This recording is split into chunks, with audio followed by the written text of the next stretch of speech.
කොහොමද ඉතින් ඔයාලා හැමෝටම හොඳින් ඇති කියලා හිතනවා. අදට පිළිගන්නවා මගේ YouTube channel එකට. අද අපි යනවා මිනි ට්‍රිප් එකක්.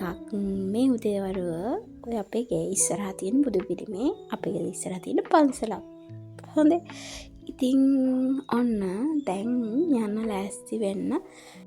ඇඳුම් ටික අයන් කරගන්න තමයි හදන්නේ.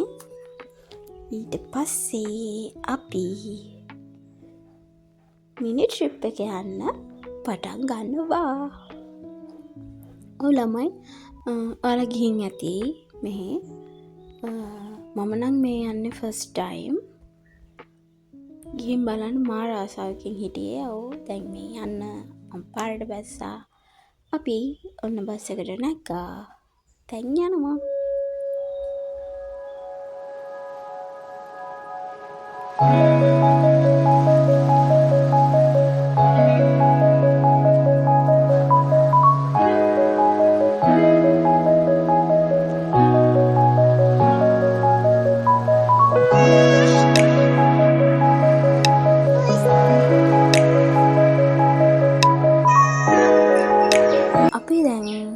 බැස්සා තැනට ආවා.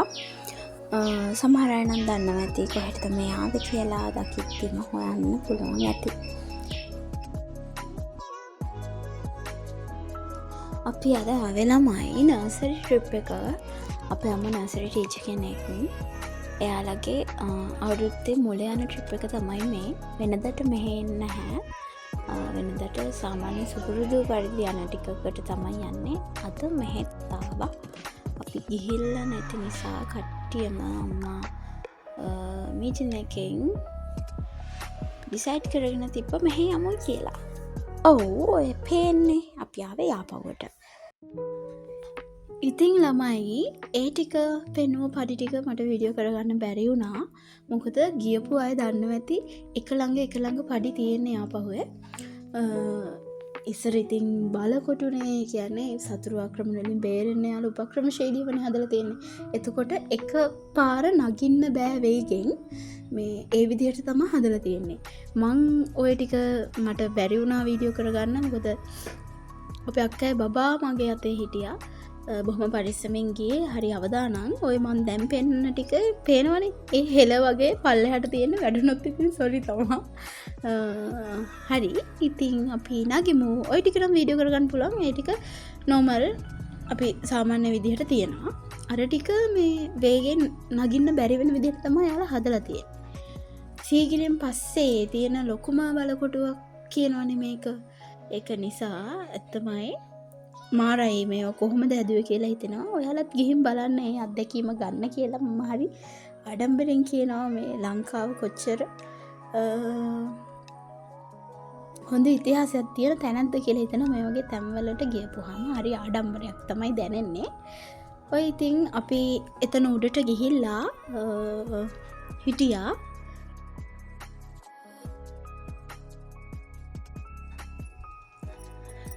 ඊට පස්සේ කට්ටිය කතා වුණා උඩට යනවද නැද්ද කියන එක. චූටි බබලත් එක බෑ උඩට යන්න. අනික එදා රස්නේ කොහොමත් රස්නේ මේ දවස්වල. ඒක නිසා අපි බැස්සා. බැහැලා මේ දැන් අපි ඊළඟට යන තැන තමා අපේ බබාලා කැමති තැන. ඒක නිසා අපි ওই ටික බැහැලා ඊළඟට යන්නේ කොහෙද කියලා බලමු.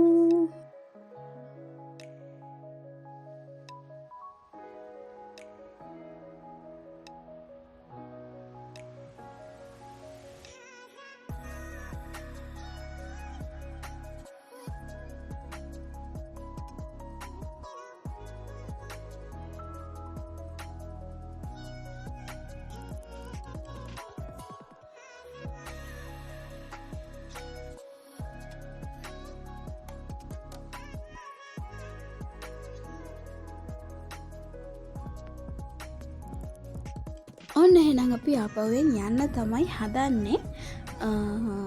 දැන් බස් එකේ ඉඳගත්තාන් පස්සේ එතනින් යපව ගැන තියෙන පොත ගත්තා අපි. අරගෙන මොනාද තියෙන්නේ කියලා කියව ගියා මම ඒ වෙලේ. බලන් ඉන්නකෝ ඊළඟට අපි කොහෙද යන්නේ කියලා.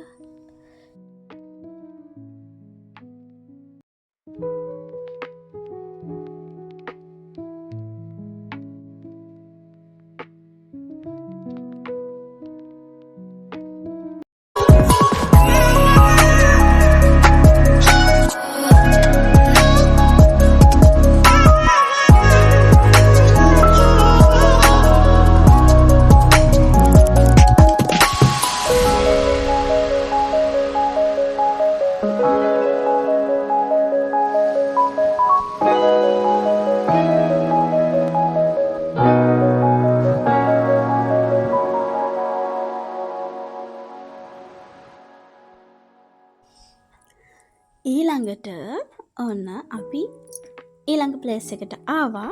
ඔය ආවේ චූටි ළමයිව එක්කන් යනවා අපාය බලන්න කියලා. අපාය පිළිම ටිකක් හදලා තියෙන පන්සලක් තියෙනවා මේ පැත්තේ. අනිවාර්යෙන් මොන්ටිසෝරියේ පළවෙනි ට්‍රිප් එක ඔය ට්‍රිප් එක තමයි යන්නේ. මේ සැරේ වෙනසකටත් එක්ක අපි ආපහු ගියේ. බලන්න ලස්සනයි ඔය පන්සලේ බොන්සයි පැලේ හදලා තියෙනවා. මාරම ලස්සනයි. ගාඩන් එක හොඳටම හදලා තියෙනවා. පන්සලත් දැන් අලුත් කරලා අලුතෙන් හදලා ලස්සනයි පන්සල. ඊට පස්සේ ඉතින් අපි ඔතන්ට ගියා චූටි බබාලට පෙන්නන්න. එයාලා එක බලන්න ගියා. අපිත් බැලුවා. ඔය තියෙන්නේ ওই විදිහට තමයි හදලා තියෙන්නේ. ඒකේ මං චූටි ක්ලිප් එකක් විතරයි ගත්තේ. ඊට පස්සේ විහාරයට ගිහිල්ලා වැඳලා ඒ ටික කරගත්තා. කරලා දැන් ඊළඟට නම් යන්න තියෙන්නේ ගෙදර. ඊට කලින් චූටි පාක් එකකට ගිහිල්ලා යනවා කියලා තමයි කිව්වේ.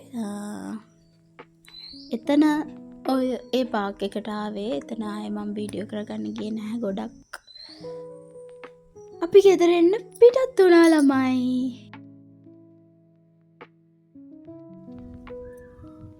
මේ තියෙන්නේ කලාවය පාලම. දැන් අපේ ගෙදරට නම් ළඟයි. දැන් බහින්න තමයි ඊළඟට තියෙන්නේ. එහෙනම් ළමයි ඊළඟ vlog එකෙන් අපි හම්බෙමු. වීඩියෝ එක එන්ඩ් කරන්න තමයි යන්නේ. මගේ වීඩියෝස් වලට කැමති නම් subscribe කරලා bell icon එක click කරලා මගේ ඊළඟ වීඩියෝ එකත් එක්ක එකතු වෙන්න කියලා ආදරෙන් මතක් කරනවා. bye.